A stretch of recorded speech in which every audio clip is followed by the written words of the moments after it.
नमस्कार, आप तिरहुत न्यूज देख रहे हैं। मेरा नाम शुभम है। बिहार में आगामी विधानसभा चुनाव को लेकर राजनीतिक हलचल शुरू हो गई है।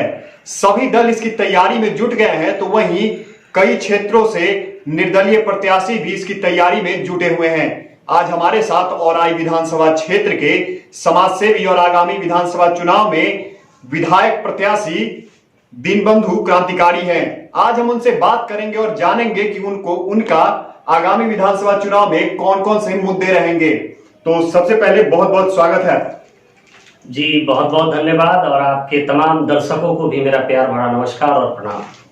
मेरा पहला प्रश्न है कि विधानसभा चुनाव की तारीख अभी तय नहीं हुई है, लेकिन चुनाव आयोग ने तैयारी करने का निर्देश दे दिया और सभी पार्टी भी तैयारी में जुट गई है। आप भी औराई विधानसभा चुनाव लड़ेंगे। औराई विधानसभा चुनाव से मेरा प्रश्न आपसे ये है कि कौन कौन से मुद्दे हैं जिन्हें लेकर आप जनता के सामने जाएंगे। देखिए, सबसे पहले तो अभी जो स्थिति चल रही है देश में, कोरोना जैसी जो महामारी है, सबसे पहले इस परिवेश में तो जो चुनाव कराना ही गलत है, क्योंकि सरकार हम सबको जो है कोरोना से लड़ने के लिए छोड़ दिया गया है सरकार के द्वारा। और सरकार अब जो भी वर्तमान की केंद्र सरकार हो या राज्य सरकार हो, चुनाव पे फोकस कर रही है। तो अभी इस परिस्थिति में तो चुनाव होना ही नहीं चाहिए। अगर चुनाव होता है तो आपने कहा कि किन मुद्दों को लेकर के आप जाएंगे। आप एक बार हमारे औराई आइए, मैं आपको निमंत्रण देता हूं, आप हमारे औराई आइए। औराई में वही समस्या आपको दिखेगा जो समस्या आज से 40 वर्ष 50 वर्ष पहले था। क्या? शिक्षा, स्वास्थ्य, सड़क, रोजगार, वही समस्या है। और मैं उस औराई का निवासी हूं जहां का दर्जनों पंचायत आज भी चचरी पर चलने को मजबूर है। मैं उसी औराई का निवासी हूं जहां का 24 ऐसे सरकारी विद्यालय, सिर्फ औराई का और कटरा को जोड़ दिया जाए तो 40 ऐसे सरकारी विद्यालय जिसके ऊपर छत नहीं है। मैं उसी औराई का निवासी हूं जहां एक भी उप स्वास्थ्य केंद्र और अतिरिक्त उप स्वास्थ्य केंद्र चालू नहीं है।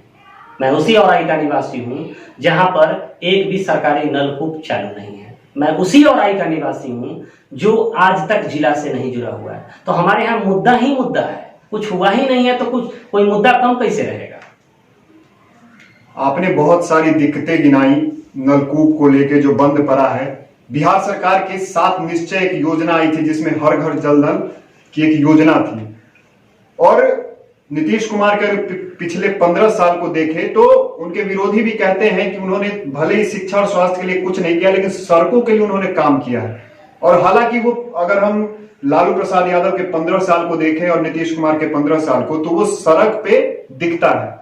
आपने बोला सड़क नहीं है और अभी भी चचरी के पुल पे चलने के लिए हम लोग बेबस हैं, तो आपने इस पर आवाज उठाई है।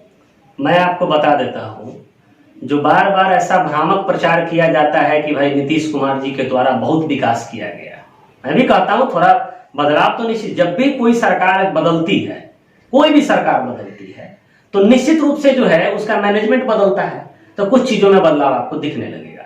लेकिन मायने ये रखता है कि कितने दिनों तक वो लगातार बदलाव दिख रहा है आपको, और आप किस तरह की बात कर रहे हैं। आज आप बोछा विधानसभा क्षेत्र से औराई विधानसभा क्षेत्र में जैसे ही आप हथौड़ी क्रॉस कीजिएगा और आप आगे बढ़िए अतरार अमनौर की तरफ, आपको दिख जाएगा कि वहां का रोड क्या है। आप कोई भी रोड ले लीजिए ना, आप भदई से जैसे ही इंटर कीजिएगा, जो सड़क बना है, आज उस सड़क का स्थिति जाके देख लीजिए। भदई होते हुए, हरपुर होते हुए, जो डीजी में पंचायत होते हुए जो डायरेक्टली आपको अतरार अमनौर के लिए आता है, उस सड़क की स्थिति जाके आप देख लीजिए। या फिर आप किसी भी आप चले जाइए जो भवानीपुर से ताराजीवर परमजीवर की ओर जो सड़क जाती है, उसकी स्थिति जाके देख लीजिए। आप औराई से जो सड़क जाती है आपको भलुड़ा वगैरह रामनगर की तरफ जाती है, उसकी स्थिति जाकर के देख लीजिए। ये जो कटरा की तरफ आप जाइएगा उसकी स्थिति जाकर के देख लीजिए। तो आप किस तरह की बात कर रहे हैं। और आप जो बताएं कि नल जल योजना, आप सीधा बात समझ लीजिए कि ये नीतीश कुमार जी के द्वारा अपने दलालों को पोषने के लिए और अपने तक पैसा पहुंचाने के लिए इन योजनाओं का इस्तेमाल कर रहे हैं। कौन नहीं जानता है कि नल जल योजना में भारी भ्रष्टाचार हो रहा है। और मैं आपको गिना दूंगा कि 40% कमीशन कहां कहां जाता है। 40% कमीशन कहां कहां जाता है। उस 60% में क्या काम होगा, और उसमें ठेकेदार को काम भी करना है, ठेकेदार को अपना भी पेट भरना है। तो कुल मिलाकर के अभी जो नल जल योजना है या सड़क का ही योजना हो, सीधा यही है कि दलालों के मार्फत से उनका जो दलाल सब है उस सबका पेट भरे और उन तक पैसा पहुंचना चाहिए।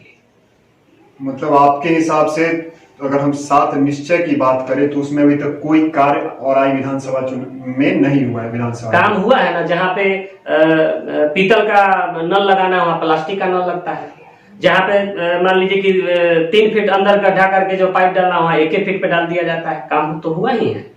मालूम चलता है कि जो नल 3 साल 4 साल चलना है मालूम चलता है 1 महीने में टूट जा रहा है। तो यही तक काम हुआ है। यहाँ तक यही काम हुआ है कि जो टंकी जिसमें पानी जमा करते हैं और पानी जो पूरे क्षेत्र में जो जाती है वो टंकी मालूम चलता है कि बनता है उद्घाटन होने से पहले ही गिर जाता है। यही सब तो काम हो रहा है।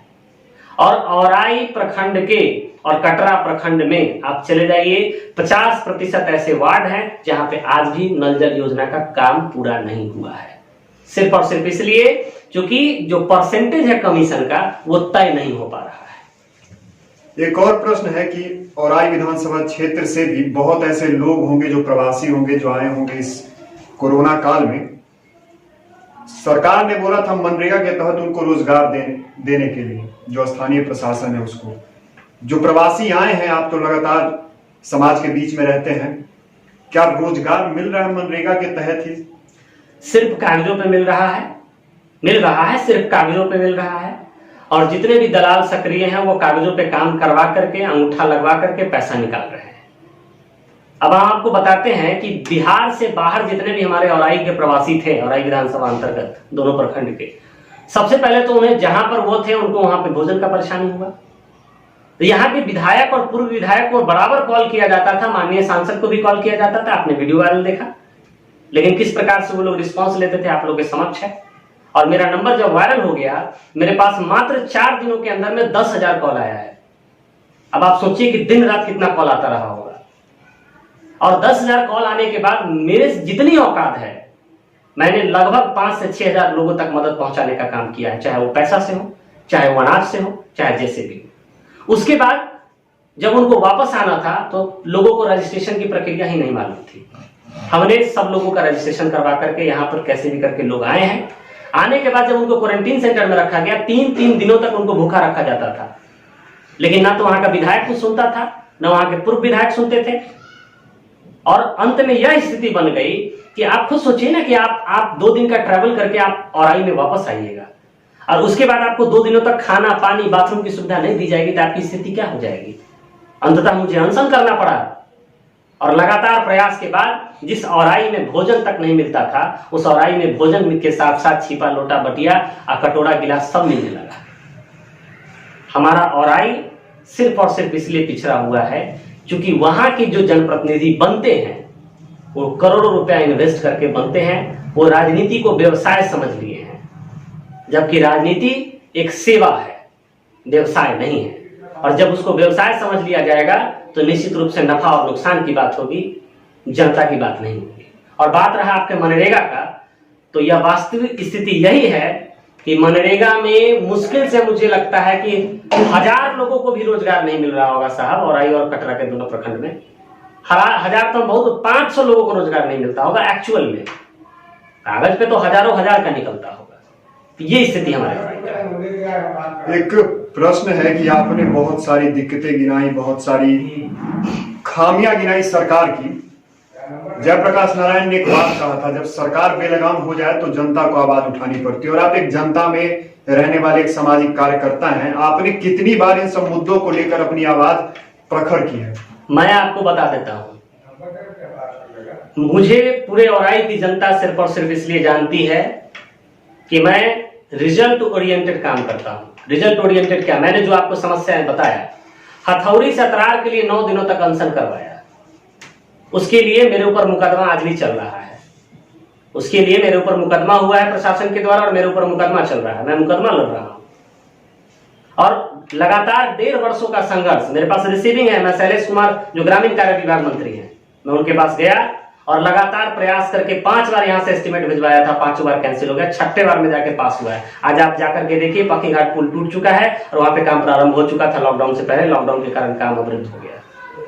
हमारे औराई में 24 और पूरे कटरा को मिलाकर के 40 ऐसे सरकारी विद्यालय हैं जिसके ऊपर छत नहीं है। आप जाकर के देख लीजिए मधुबन प्रताप में, डकरामा में और झिटकहिया मुसर विद्यालय में जाकर के देख लीजिए, करकट डाला हुआ और मधुबन प्रताप में 40 फीट का विद्यालय बना हुआ है। जिस क्वारंटीन सेंटर में खाना नहीं मिलता था, अनशन करके खाना, अनशन किया, आंदोलन किया, खाना मिलना चालू हो गया। आप जिस औराई की बात कर रहे हैं वहां पर कुछ दिनों पूर्व इसी लॉकडाउन में ओलावृष्टि हुई है, कोई आगे बढ़ करके आवाज उठाने वाला नहीं मिला। दिनबंधु अकेला बंदा था जो लॉकडाउन में बिना किसी प्रशासनिक दबाव का प्रवाह किए हुए, मेरे ऊपर एफआईआर भी हो सकता था, लेकिन हमने किसानों का आवाज बुलंद किया है। दिनबंधु एकलौता ऐसा व्यक्ति है जो औराई के किसानों को जंगली पशुओं के आतंक से मुक्ति दिलाने के लिए आंदोलन किया है और नतीजा भी निकला। शूटर आए थे, अब क्या कारण हुआ नहीं कारण हुआ, यहां से उसको वापस भेज दिया गया। क्योंकि लोगों में तो ये डर भी होता है ना कि अगर काम हो जाएगा तो दिनबंधु का नाम हो जाएगा। और दिनबंधु एकलौता ऐसा आदमी है पूरे औराई में जो अतरार घाट से बभनगामा घाट के बीच में सड़क की लड़ाई लड़ता है। दिनबंधु एकलौता ऐसा आदमी है जो राम वृक्ष बेनीपुरी जी के धरोहर को जिंदा रखना चाहता है। दिनबंधु एकलौता ऐसा आदमी है जो औराई में बंद पड़े दर्जनों उप स्वास्थ्य केंद्र की बात करता है कि उसे चालू किया जाना चाहिए। दिनबंधु एकलौता ऐसा आदमी है जो औराई, अभी आप चमकी बुखार का आप देख रहे हैं ना आतंक, मैं लगातार इस बात पर जोर देते आया हूं कि औराई और कटरा के पीएचसी में प्रखंड स्वास्थ्य केंद्र में आईसीयू की व्यवस्था होनी चाहिए। क्यों नहीं किया गया है? चमकी बुखार में मात्र 2 घंटे का वक्त मिलता है बच्चे को बचाने के लिए, और अभी बाढ़ आ गया है। हम लोगों को जिला औराई दक्षिणी के औराई उत्तरी के लोगों को 70-80 किलोमीटर घूम करके जिला आना पड़ता है। मान लीजिए बीच में जाम लगा हुआ, बच क्या होगा? मर जाएगा ना बच्चा। इसका जिम्मेवार कौन होगा? आज औराई के दर्जनों पंचायत में पानी घुस गया है, कौन है इसका रिस्पॉन्सिबल? कौन देगा इसका जवाब? इसका जिम्मेवार वहां पर राज करने वाले सारे जनप्रतिनिधि हैं। हमने रिजल्ट ओरिएंटेड काम किया है। ठीक है, और इसी पे एक सवाल है कि आप युवा हैं, अगर हम 1947 को देखें और आज 2020, युवा का जो भागीदारी था विधानसभा हो या फिर लोकसभा, उसमें बहुत घटा है। और जैसे अगर आप बात करें जनसंख्या की, जनसंख्या बढ़ी, भारत युवा देश है, दुनिया में सबसे अधिक, चाइना से भी अधिक युवा है यहाँ पे, फिर भी उनकी जो भागीदारी है राजनीति में वो बहुत कम है। इसका कारण क्या मानते हैं आप? इसको आपको 2 पहलुओं में समझना पड़ेगा। हमारे प्रधानमंत्री जी भी बार बार कहते हैं कि हमारा देश विश्व का सबसे युवा देश है और 60% आबादी जो है 30 वर्ष से कम आयु की है। सबसे पहला तो ये जो राजनीतिक दल है ये युवाओं को सिर्फ और सिर्फ अपना चमचा बेलचा झंडा ढोने वाला समझते हैं। दूसरा चीज ये है कि राजनीति का जो व्यवसायीकरण हो चुका है, मैंने आपको पहले ही बोला, मैं अपने औराई की बात बताता हूं। हमारा औराई 3 गिरोह के कब्जा में है। 3 इन्वेस्टर गिरोह है जो प्रमुख के लिए करोड़ों रुपया इन्वेस्ट करता है, जो जिला परिषद पे इन्वेस्ट करता है, जो विधायक में 5 करोड़ रुपया इन्वेस्ट करके चुनाव लड़ता है। अब सोचिए ना भाई कि कोई आदमी 4 करोड़ 5 करोड़ रुपया लगा के प्रमुख बनेगा तो जनता का सेवा करेगा कि पहले अपन सेवा करेगा? तो ये राजनीति का जो व्यवसायीकरण हुआ है इससे खास करके युवाओं को परेशानी होती है। क्योंकि हमारा समाज यह नहीं चाहता है कि, हमारे माता पिता भी यह नहीं चाहते कि हमारे बच्चे जो है आगे चल करके नेता बने, क्योंकि उसमें खोने के लिए पूरा जिंदगी होता है और पाने के लिए एकदम शून्य होता है। तो राजनीति का व्यवसायीकरण और कहीं ना कहीं राजनीतिक दलों के द्वारा उपेक्षा। अब इसमें एक चीज और है, हमारे युवा भी अपने शक्ति को नहीं पहचान पाते हैं। वो बार बार फोटो खिंचवाने के चक्कर में, नेताजी के साथ जैसे कुछ थर्ड ठेकेदारी मिल जाए उसके चक्कर में अपने आप को बेच दे रहे हैं। हमें अपने शक्ति को पहचानना होगा और इस राजनीति में जो व्यवसायीकरण है उसको खत्म करना होगा। चमचागिरी बेलचागिरी का जो प्रथा है उसको समाप्त करना होगा। और तब अगर हम आगे आएंगे, हम युवा आगे आएंगे, तो निश्चित रूप से समाज का जो समुचित विकास होना चाहिए वो होगा। युवा पे ही एक और प्रश्न है, औराई विधानसभा में आप एक प्रत्याशी के रूप में जा रहे हैं चुनाव में, युवाओं के लिए आप क्या मुद्दा लेकर जाइएगा कि युवाओं के लिए आप क्या करना चाहिए? देखिए, औराई का हमने एक मॉडल तैयार किया है। एक मॉडल ऐसा कि मैं विधायक बनूं तो ही मैं वो काम करूं, ऐसा मॉडल नहीं है हमारा। किसी सांसद और विधायक का बाप का औकात नहीं है कि वो किसी एक विद्यालय के ऊपर करकट डलवा दे। लेकिन दिनबंधु का इतना औकात नहीं कि वो छत डलवा सकता, लेकिन करकट जरूर डलवाया है।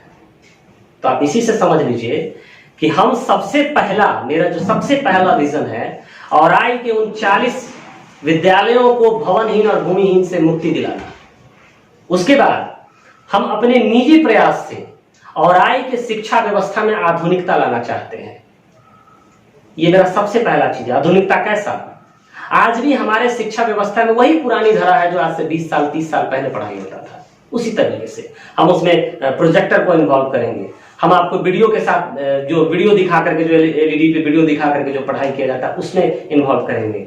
पेरेंट्स को इन्वॉल्व करना चाहते हैं सरकारी विद्यालयों में, जो प्राइवेट स्कूल में होता है उस तरीके का व्यवस्था छोटे छोटे प्रयासों से करना चाहते हैं। अब बात आता है युवा का। अगर हम एक उदाहरण दे रहे हैं आपको, हमारे गांव में कोई चौक उक नहीं था। जो लॉकडाउन हुआ उसमें लोग जब वापस आए हैं तो हमारे गांव में वो चौक खुल गया है। काहे जानते हैं? कुछ नहीं, बस युवाओं को थोड़ा सा मोटिवेट करना था। और बहुत छोटी छोटी 5,000 7,000 रुपए की लागत से उन्होंने दुकान लगाया है, अंडे का, आमलेट का, चाउमीन का। आज वो प्रतिदिन 100-200 रुपया कमा के जा रहा है। यानी कि घर का काम और 200 रुपया कमाए, यानी 6,000 रुपये का महीना। और वही 10,000 रुपया कमाने के लिए दिल्ली जाते थे, पंजाब जाते थे। तो छोटे छोटे प्रयासों से युवाओं को आत्मनिर्भर बनाना है। और जो किसानी है, क्योंकि हमारा जो औराई है वो ग्रामीण क्षेत्र है, वो ज्यादातर खेती पर निर्भर रहता है। कृषि में कैसे आधुनिकता आएगा, कैसे हमको फल का खेती करना चाहिए, कैसे हमको सब्जी का खेती करना चाहिए। तो सब्जी का अगर हम खेती करते हैं तो खेती करने वाला भी तो चाहिए, उसमें मजदूर भी तो चाहिए, उसको बेचने के लिए सेल्समैन भी तो चाहिए। हम इन चीजों पे फोकस करेंगे और अपने युवाओं को, वहां के लोगों को आत्मनिर्भर बनाएंगे। छोटे छोटे मार्केट्स को डेवलप करेंगे। ऑटोमेटिकली हमारा वहां का लोग जो है इन्वॉल्व हो जाएगा, अपने औराई में ही रहेगा और रोजगार। और हम प्रयास भी करेंगे कि बैंक से छोटा छोटा लोन भी उनको मिले। जैसे गांव में ग्रुप लोन भी मिलता है, लेकिन उसका यूज क्या होता है जानते हैं? निजी अपने परेशानी को दूर करने के लिए उसका यूज होता है। हम उनको छोटे छोटे व्यवसायों में इन्वॉल्व करेंगे। अब जैसे अगरबत्ती बनाना है, पापड़ बनाना है, ये कोई बहुत बड़ा प्रोजेक्ट नहीं है, लेकिन कोई प्रयास करे तो इसमें बहुत सारी संभावनाएं हैं रोजगार का।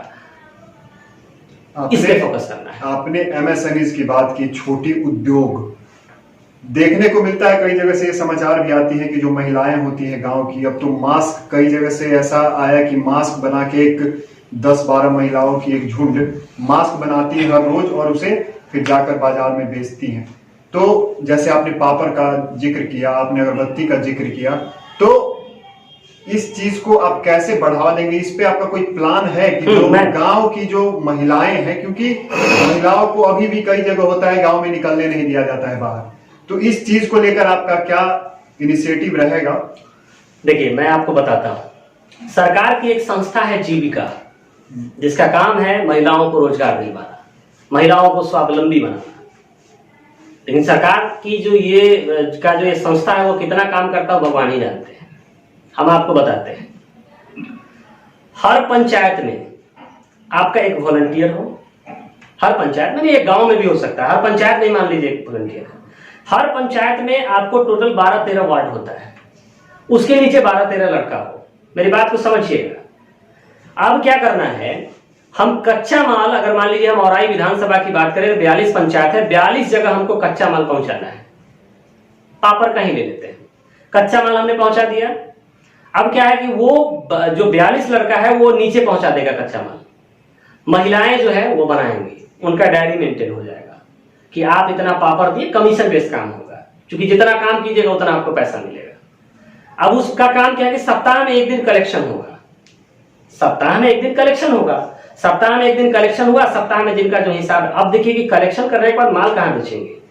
आज भी बहुत सारी ऐसी कंपनियां हैं जो ऐसा चाहती हैं कि उनको बना हुआ माल मिले और वो असेंबल करके मार्केट में बेचें। बना हुआ माल मिले, असेंबल करके मार्केट में बेचे। अब कंपनी को फायदा ये है कि अब उसको कहीं पे जमीन लेकर के फैक्ट्री नहीं बैठाना है, उसका काम है एक ऑफिस रख करके सिर्फ मार्केटिंग कर देना है। तो वैसी व्यवस्थाएं डेवलप करना होगा। हम लोग उस दिशा में प्रयास कर रहे हैं और हम लोग निश्चित रूप से और में इसको इन्वॉल्व करेंगे। आगे बढ़ते हैं कि आप पे ये आरोप लगता है कि आप चुनाव में इसलिए खड़ा होना चाहते हैं क्योंकि आप भाजपा का वोट काटते हैं, क्योंकि एक माना जाता है कि ऐसा ये मानना है कि बिहार में या फिर देश में एक समाज है, उसका भाजपा का कोर वोटर है वो समाज, और आप उस समाज से आते हैं, तो क्या ऐसा है? मैं आपको दो पहलू में बता देना चाहता हूं, क्लियर कट। पहला आप समाज की बात किए हैं और दूसरा आप वोट कटवा की बात किए हैं। औराई मुसमात नहीं है और औराई धर्मशाला नहीं है जो बाहरी आकर के हम पे राज करेगा। हमारे अंदर इतना शक्ति है कि हम अपना नेतृत्व खुद पैदा कर सकते हैं, चाहे वो भाजपा का हो, आरजेडी का हो या निर्दलीय हो। हम किसी बाहरी को स्वीकार नहीं करेंगे। जिनको जहां से लड़ना है, जहां उनका घर है, वहां जाकर के लड़े। औराई के हम मूल निवासी हैं और औराई के सीटों पे सबसे पहला अगर किसी का हक है, मैं भाजपा का मेंबर नहीं हूं, औराई के सीटों पे अगर सबसे पहला किसी का हक है तो औराई के मूल निवासी का है, ना कि किसी बाहरी का है। और औराई धर्मशाला नहीं है कि कहीं से सूत के उठ के आइएगा औराई से चुनाव लड़ लीजिएगा। अब बात आता है वोट कटवा का, हमारे समाज का। कौन कहता है कि दीनबंधु किसी एक समाज का नेता है? मैंने पहले भी कहा है, बिहार में कोई माई का लाल पैदा नहीं लिया है जो ये साबित कर दे कि दीनबंधु किसी एक जाति का नेता है। दीनबंधु सर्व समाज का नेता है। दीनबंधु आज रोड अगर पास करवाया है तो उस पर सिर्फ भूमिहार का बच्चा नहीं चलेगा, सिर्फ ब्राह्मण का बच्चा नहीं चलेगा, उस पर दलित, मुस्लिम, पासवान, राम, डोम, दुसाद सबका बच्चा चलेगा, माझी, खतबे सबका बच्चा चलेगा, भूमिहार का भी बच्चा चलेगा। मैं अगर स्कूल बनवाता हूं, मैं आप चले जाइए मधुबन प्रताप गांव में, वो सहनी का बस्ती है, वहां तो हमारा भूमिहार एक भी नहीं है। हमने क्यों वहां बनवाया? चूंकि अब बात समाज की कीजिएगा, हमारा समाज शुरू से पोषक रहा है, शोषक नहीं रहा है। हमने पूरे हिंदुस्तान की समाज को एक दिशा दिया है, तो आज भी हमारा जिम्मेवारी है कि उन दिशाओं को, अगर दिशा से भटक रहा है हमारा समाज, तो उस दिशा को पटरी पे लाएं। और बात रहा हमारे समाज का, जिसको आप खुलेआम पूछना चाहते हैं तो मैं खुलेआम आपको बताता हूं। भूमिहार और ब्राह्मण, भूमिहार और ब्राह्मण का अपना स्वाभिमान भी है, अपना स्वाभिमान भी है। कब तक हम किसके पीछे घूमते रहेंगे? कब तक हम गुलामी स्वीकार करेंगे? नहीं करने वाले हैं गुलामी स्वीकार। और बात रहा समाज का, तो आप समझ लीजिए दीनबंधु सब समाज का नेता है। दीनबंधु के साथ दलित, मुसलमान, पिछड़ा सब रहता है, बुलंदी के साथ खड़ा रहता है। अब वोट कटवा की बात आप कर रहे हैं, आ जाए कोई बाई का लाल औराई में, पार्टी से हट जाए, भाजपा से जो है वो भाजपा को छोड़ दे, जो आरजेडी के वर्तमान विधायक है आरजेडी को छोड़ दे, और दिखा दे दम कि किसके पास कितना आदमी है, किसके पास कितना कार्यकर्ता है। किसी की औकात नहीं है कि उतना आदमी खड़ा कर देगा जितना दीनबंधु। और एक बात और जान लीजिए, कोई औराई में जाएगा तो कहेगा हमारे प्रधानमंत्री जी ने ये किया, हमारे मुख्यमंत्री जी ने ये किया, हमारे विपक्ष के नेता ने ये किया। अपना उनके पास कुछ नहीं है, अपना वो कोई काम नहीं किए हैं जो गिना सकते हैं। लेकिन दीनबंधु अगर 5 घंटा भी भाषण देगा तो दीनबंधु सिर्फ अपना किया हुआ काम गिनाएगा, ना कि किसी बड़के नेता और किसी सरकार और किसी पार्टी का गिनाएगा। आप अभी जवाब दे रहे थे, आपने एक बात बोला कि बाहरी आकर हम पे राज नहीं करेगा। मुजफ्फरपुर में एक सांसद थे जॉर्ज फर्नांडिस, साउथ के सांसद, साउथ से वो आकर मुजफ्फरपुर के सांसद बने थे। तो क्या कार्यों पे मूल्यांकन होगा या फिर बाहरी? और क्योंकि इस देश का संविधान ये कहता है कि अब तो बिहार का लोग कश्मीर में जाकर चुनाव लड़ सकता है। अब एक बात साहब तो इस पे मतलब आप कार्यों पे किसी का मूल्यांकन कीजिएगा कि कोई अगर प्रतिनिधि कहीं से होता है तो वो कार्य के स्तर पे उसका मूल्यांकन होगा, वो या इस स्तर पे कि वो मुजफ्फरपुर का है या फिर कहीं और का। एक बात आप समझ लीजिए, सबसे पहले तो मैं जॉर्ज साहब को नमन करता हूं, क्योंकि हम उनके आदर्श पर चलने वाले लोग हैं। जॉर्ज साहब से तुलना आप औराई के चुटपुटिया नेता से काहे कर रहे हैं? नहीं, तुलना हम नहीं कर रहे। सुन लीजिए ना, आपने बोला कि बाहरी हम पे राज नहीं करेंगे, तो क्या आप जॉर्ज फर्नांडिस मैंने मेरा प्रश्न साफ है कि कार्यों पे आप किसी का मूल्यांकन करेंगे या फिर वो कहीं और का है? जैसे मैंने एग्जांपल दिया कि मुजफ्फरपुर का आके लड़ रहे हैं मुजफ्फरपुर में और वो है सीतामढ़ी का। इस पे एक बात आप समझिए कि लोकसभा में और विधानसभा में बहुत अंतर होता है, पहला चीज। दूसरा नंबर बात है कि आपका कहना सत्य है, कार्यों पर मूल्यांकन होना चाहिए। निश्चित रूप से कार्य पे मूल्यांकन होना चाहिए, लेकिन किस कार्य पे मूल्यांकन कीजिएगा? जो व्यक्ति जिस रोड से लाखों रुपया कमाता है, वह व्यक्ति एक बार भी हथौड़ी और अतरार घाट तक के सड़क के लिए एक बार भी आवाज नहीं उठाता है, आप उसके कार्यों का मूल्यांकन करना चाहते हैं? उसके कार्यों का मूल्यांकन कीजिएगा।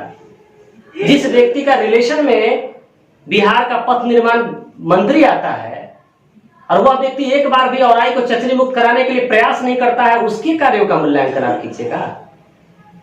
जो व्यक्ति चुनाव हार जाने के बाद 4 सालों तक दिखाई नहीं दिया है और चुनाव होते हुए क्षेत्र में भ्रमण करने लगा है, उसके कार्यों का मूल्यांकन कीजिएगा या किसके कार्यों का मूल्यांकन कीजिएगा? और बात रहा जॉर्ज साहब का, तो आप एक बात जान लीजिए, जॉर्ज साहब समाजवाद के पुरोधा थे और जॉर्ज साहब को मुजफ्फरपुर के लोगों ने पकड़ के लाया था, यानी कि बुलाया था, उनको स्वागत किया था उनका। और जॉर्ज साहब ने ऐसा ऐसा चीज दिया है मुजफ्फरपुर में जो जॉर्ज साहब के बाद वाले लोग नहीं उसको पाट पाए हैं। तो जॉर्ज साहब से वो चुटपुटिया नेता का कंपेयर नहीं कीजिए। और एक बात और आप जान लीजिए, मैंने आपको कहा ना, जो लोग लाखों रुपया जिस सड़क से कमाते हैं, उस सड़क का आवाज नहीं जो व्यक्ति उठाया, वो व्यक्ति साहब क्या उसके कार्यों का मूल्यांकन कीजिएगा। और बात रहा आप कह रहे हैं, एक बात आप समझ लीजिए, आप ही के परिवार में अगर कुछ हो जाता है तो आपसे ज्यादा आपके परिवार को कोई नहीं जानता है और आपसे बढ़िया आपके परिवार का दर्द कोई नहीं समझ सकता है। इससे ज्यादा हम और कुछ नहीं बोलेंगे। जॉर्ज साहब जो थे, उन्होंने मुंबई में एक बड़ी लंबी जीवन बिताई थी। मुजफ्फरपुर में जब वो पहला चुनाव लड़े थे तो वहां तो आए भी नहीं थे। उन्होंने तो उनका एक पोस्टर जो है, जिसका एक मूर्ति लगा है मुजफ्फरपुर में, उसी से उसका प्रचार हुआ था। तो यही बात था। अंत में एक चीज और है कि बिहार में या फिर देश में दल की राजनीति होती है। उस दल की राजनीति में आप अपने आप को कहां आंकते हैं? देखिए, ये वास्तविकता है कि आजकल जो दलों का जो दलदल है, उसी में हमारे सब जो लोग हैं, हमारी जो सामाजिक संरचना है, वो लोग उसी में इन्वॉल्व हो जाते हैं। आजकल जातिवादी नेता भी बहुत सारे लोग हो गए हैं, जातियों के नाम पे पार्टी बन गई है। कुछ लोग समाजवादी पार्टी भी थे, समाजवाद का बहुत बड़ा, लेकिन वो खास करके परिवारवादी पार्टी बन चुकी है। देखिए, मैं ये कहना चाहता हूँ और मैं साफ शब्दों में ये बताना चाहता हूँ आपके तमाम दर्शकों को और मैं अपने औराई विधानसभा के लोगों को, सबसे पहले अगर आप एक अच्छा नेता चुनेंगे, एक अच्छा नेता, वो किसी भी दल का हो, निर्दलीय हो, उससे कोई मतलब नहीं। एक अच्छा नेता जो आपके जन समस्याओं को अच्छे से जानता हो, आपके बीच का हो, जिसे बोलने आता हो, जिसे मजबूती से आपकी बातों को आगे रखने आता हो, जिसके अंदर वो पोटेंशियल हो कि आपके लिए लड़ाई लड़ सके, वैसे नेता को अगर सदन में भेजिएगा तो निश्चित रूप से जो औराई आज भी पिछड़ा हुआ है, वो पिछड़ा हुआ नहीं रहेगा। बहुत बहुत धन्यवाद दीनबंधु जी। तो ये थे औराई विधानसभा क्षेत्र से आने वाले समाज सेवी और आगामी विधानसभा चुनाव में प्रत्याशी के रूप में जनता के बीच जाएंगे दीनबंधु क्रांतिकारी। हालांकि अभी विधानसभा चुनाव की तारीख तय नहीं हुई है, लेकिन इन्होंने और सभी दलों ने अपनी तैयारियां शुरू कर दी है। अब आगे देखना होगा कि जनता इन्हें अपने, इनकी जो एक विजन है जनता के लिए, उसे कहां तक स्वीकारती है। बहुत बहुत धन्यवाद।